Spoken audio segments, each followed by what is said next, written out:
Hello everyone, welcome to this tear and laughter historical drama. Fate never spares our hero, and Joey is just a heavy artillery mount. Joey laboriously dragged the cannon to the top of the hill, and the soldiers loaded the cannonballs like robots, finally firing. The cannonballs rained down on the British. Among new recruits were Bert and the poor kid from the estate. After the cannon fire, infantry melee ensued, the charge howling like a beast. Soldiers charged into enemy lines in a hail of bullets, lives fragile as eggs. Each step forward felt like playing Who Will Fall Next, and the landlord's son was hit too. Bert quickly dragged him to a shell hole for cover.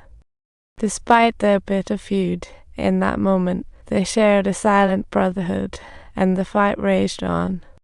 After a long siege, Bert boldly threw a grenade, blasting a hole, but when they charged into the trench, they found it was already a ghost. Oddly, fallen enemies wore gas masks. Puzzled, a veteran yelled, "Run!" Thus, everyone was engulfed in white smoke as Germans retreated. Black spikes like festered, truly painful yet fun. Walking became unsteady. Soldiers quickly took him to rest, but he collapsed, closing his eyes to Joe's wails. And just like that, their friendship came to an end as the British tanks rolled in like a nightmare. Comrades forcibly dragged the soldier away. Moments later, a tank rolled over Black Spike. Joey fled for his life. But in this vast world, he had nowhere to hide, ultimately trapped in a thorny abyss.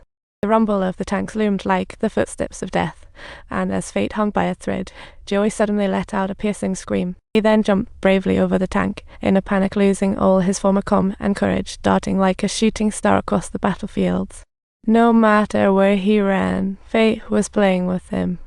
The barbed wire was like fate's noose wrapping around him, and in desperate struggle, he drained his last ounce of strength. Ultimately, he fell asleep amidst despairing cries. The next morning, a British soldier discovered the fallen Joey, wanting to call him but clueless. "So, we should call him, but how do we call him?" This made the comrades stop mimicking and shouting. The unexpected happened. The Germans also started whistling for Joey. What a wonderful moment. Despite the war's cruelty, the brilliance of humanity shone resiliently as they exchanged hopeful whistling, and they tried to awaken the wartime horse's soul, a tribute to life. Then, a British soldier couldn't hold back. He held up a white flag and slowly stepped out. The Germans thought it was a trap and shot near him, and the soldiers shouted explanations. "It's no joke, don't worry, I just want to make friends." He walked forward, forgetting his gloves in excitement. The consequence of forgetting the gloves made him regret. Turning around, he saw a German soldier, who paused him with a shout. Cutting it might cause the fray to bounce back and hurt us further, so they analyzed the best cutting method. They concluded that they should cut from both sides simultaneously to avoid the horse's eyes, but sadly, they only had one tool. On the battlefield, a comical and harmonious scene quietly unfolded. Next, they not only joked, but also made plans to visit each other after the war. However, the moment Joey was freed and stood up, they turned on each other like fish turned upside down, arguing because they both thought the German soldier proposed solving it with force, but that could inadvertently spark a war. They ultimately decided to flip a coin to resolve it. This is Peter.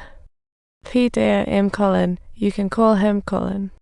The coin landed heads up, granting the British soldier ownership of Joey. They rushed back to their camps as the war was about to resume in half an hour. In an unexpected twist, they shook hands amicably, bonding over their newfound friendship. "Thank you for bringing him back to the cave, Ethel." Meanwhile, Bert miraculously survived the gas attack. His eyes were temporarily blinded. At that moment, Joey returned, passing by him, as they all talked about miraculous survival stories from no man's land. Bert heard about it from his comrades, but when the doctor examined Joe's wounds, they shockingly suggested shooting him. His multiple wounds were festering, leaving almost no chance of survival.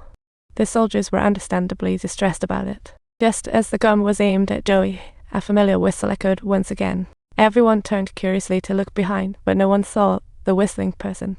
The officer had no choice but to steady Joe's head and aim again. This time, Joey was certain the whistler was Bert, as a path opened in the crowd, with all eyes now focused on Bert, who was feeling his way through. A soldier urged him to whistle again. "Joey, do you understand?" Despite the passing years, Joey never forgot that sound. After countless nights, they met again, and Bert fulfilled his promise made at parting. Just then, the medic approached, thinking it was just a normal situation, and Joe's response was merely coincidental. Despite being unable to see, Bert immediately described Joe's features. The medic glanced down at Joe's hooves.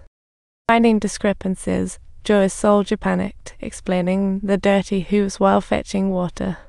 As the mud was washed away, the white hooves were revealed, leaving the medic incredulous as he pulled out a piece of cloth to wipe Joe's forehead. A diamond mark suddenly appeared before everyone's eyes, profoundly moving all with this horse's legendary tail. The medic promised to treat Joey with the same care as the soldiers, bringing Bert some relief.